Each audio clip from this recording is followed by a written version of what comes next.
Julien, l'AS Monaco a été éliminé mardi soir à Lisbonne après son match nul face au Benfica, 3 buts partout.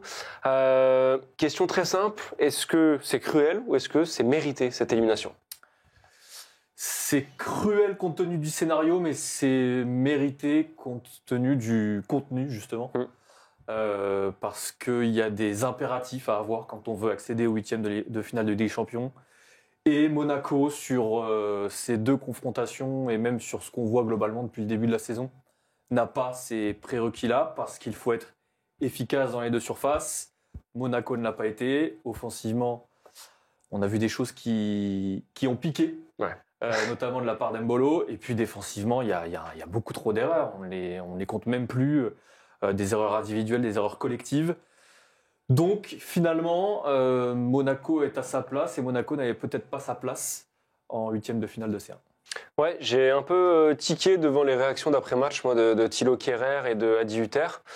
Thilo Kehrer parce que lui, il minimisait complètement toutes les erreurs défensives de l'AS Monaco ce mardi, alors qu'elles sont flagrantes, elles sont énormes, elles sont beaucoup trop nombreuses.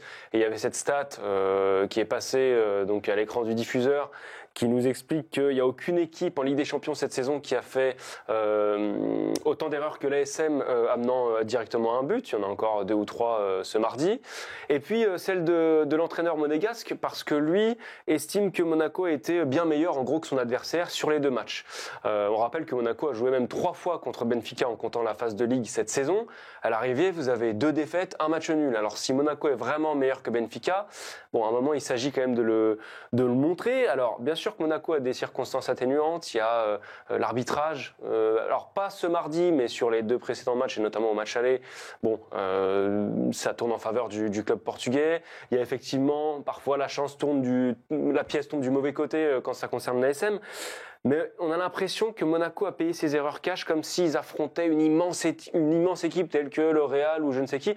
Là, bon, ils se font punir par un très bon attaquant, Pavlidis, par une équipe très solide, mais ce n'est censé être que Benfica en face, et que le destin de Monaco soit scellé par ces petites erreurs qui effectivement coûtent très cher face aux très très gros, mais que ça soit appliqué ce mardi et au match aller face à une équipe qui est normalement beaucoup plus abordable sur le papier, moi ça me pose problème. Et avec la qualité qu'il y a dans cet effectif, Monaco aurait dû prendre beaucoup plus de marge en fait.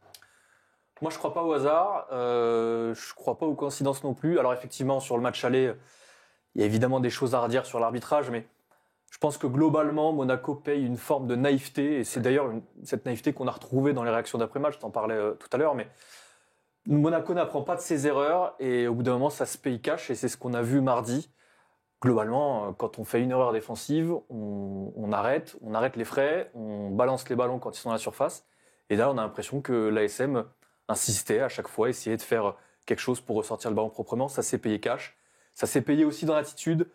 Donc voilà, Monaco pour moi c'est une fin cruelle certes, mais logique.